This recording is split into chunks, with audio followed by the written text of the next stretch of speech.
Hello guys, আমরা এখন ঠিক করলাম ঈদের পরের দিন আমরা খাসি খাবো, খ্যাপসা। এই যে সৌদি আরব এই যে সৌদি আরব সালমান ভাই রাঁধুনি, খ্যাপসা রাঁধুনি টাঙ্গাই টাঙ্গাই আনবে।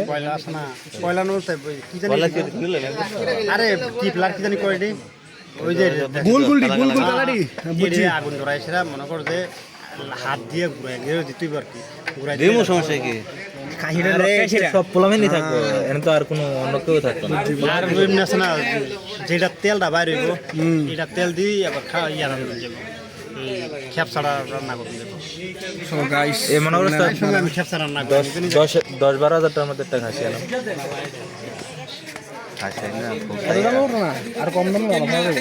এরকম দাম আরে না সবাই একটা নতুন করবে না, এটা কমবে, সবাই খাইবো। 10-12 টাকা না, সবাই খেতে পারবে না। 60 জন মাহব ভাই, 5 জন আরে এমনি মানুষ এনে মারতেন না, খাওয়ান দেশে মনে হয় আর ফ্লাইট আছে করলে করার মতোই কমে 15,000 টাকা করেছি।